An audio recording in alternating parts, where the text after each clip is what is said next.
নমস্কার, আজকে আমরা যাচ্ছি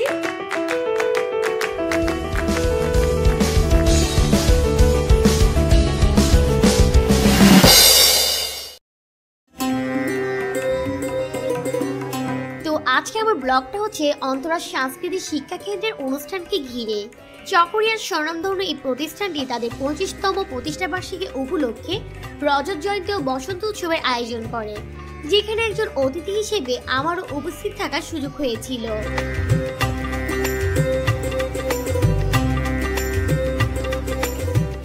তো এই যে পিচ্চি মেয়েটাকে দেখছেন, এটা আমার মেয়ে।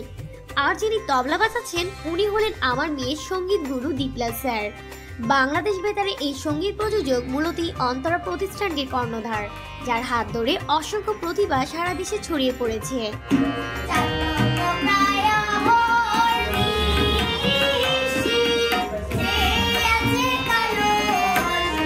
এই প্রতিষ্ঠানে গানের পাশাপাশি নাচ, তবলা, আবৃত্তি, অঙ্কন এগুলো শেখানো হয়।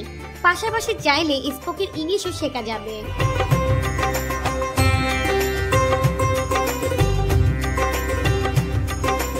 তো আমরা এখন মূল অনুষ্ঠানে চলে এসেছি। অন্তরার এই অনুষ্ঠানটি চকরিয়া আবাসিক মহিলা কলেজে আয়োজন করা হয়। অনুষ্ঠান শুরু হয় সকাল 10টায়। শুরুতে রাখা হয়েছে ছোটদের গান ও আবৃত্তি।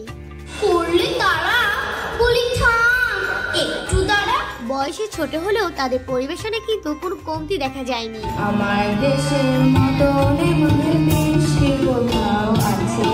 এই কচিকাছারা কিন্তু সত্যি খুব সুন্দরভাবেই তাদের প্রতিভা তুলে ধরেছে। তো বিকেল থেকে শুরু হয় বড়দের পালা, যেটা সন্ধ্যা পর্যন্ত চলে।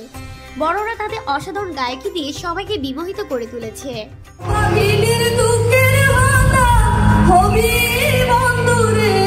তো মূল অনুষ্ঠান শুরু হয় সন্ধ্যার পরে।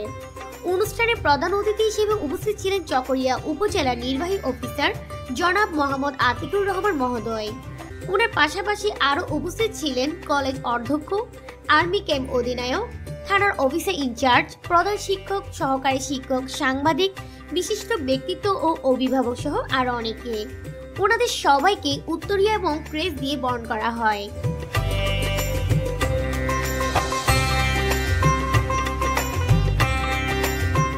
অতিথিদের আসন গ্রহণের পরে শুরু হয় দলীয় সঙ্গীত। দলীয় সঙ্গীতে অন্তরাকে নিয়ে এই গানটি সবার আলাদা নজর কাড়ে।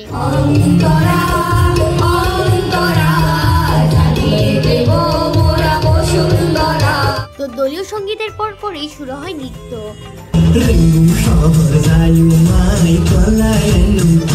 তো এই একক পরিবেশনগুলো ছিল ভয়ঙ্কর সুন্দর।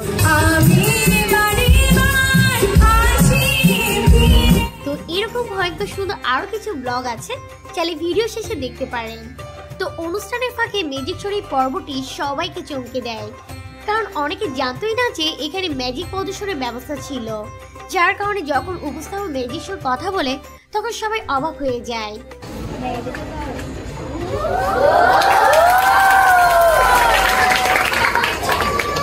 এই পর্যায়ে প্রধান অতিথি সবার উদ্দেশ্যে শুভেচ্ছা বক্তব্য প্রদান করেন। এবং সামনে তোমরা আরো ভালো হও এই প্রত্যাশা করে আমার বক্তব্য এখানে শেষ করছি। সবাই ভালো থাকুন। তো দীপলা স্যার প্রতি বছর কিছু প্রতিভাধর শিক্ষার্থীদের ব্যক্তিগতভাবে শিক্ষাবৃত্তি প্রদান করেন। এবারে প্রাপ্ত শিক্ষাবৃত্তিগুলো প্রধান অতিথি শিক্ষার্থীদের হাতে তুলে দেন। তো এখন কেক কাটার পালা। সবাইকে নিয়ে অন্তরা 25তম প্রতিষ্ঠা বার্ষিকীর কেক কাটা হয়।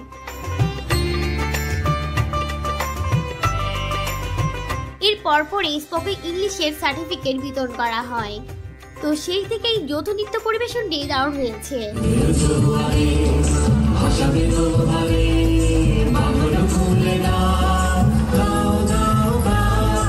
চিরপরিচিত এই গানটি শুরু হওয়া মাত্র সবাই মেতে ওঠে।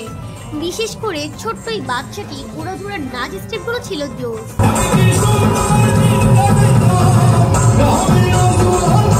তো একদম শেষ পর্যায়ে দীপলা স্যার ছোট্ট একটা বক্তব্য রাখেন। তারপর সবসময় পাশে থাকা কিছু সম্মানীয় ব্যক্তিদের শুভেচ্ছা গিফট দেওয়া হয়। এরপরে শুরু হয় রেফার ড্র। 348 তো আমি আগেই জানতাম কৌপালে কোনো পুরস্কার নেই, সত্যিটাও তাই হয়েছে। রেফার ড্রয়ে আমার নাম ওঠেনি, তবে দাদাটা প্রথম পুরস্কার পেয়ে মহা খুশি। তো এই ভিডিওটি ভালো লাগলে লাইক কমেন্ট শেয়ার করুন, তাতে আমারও ভালো লাগবে। এতক্ষণ সাথে থাকার জন্য আপনাকে অসংখ্য ধন্যবাদ।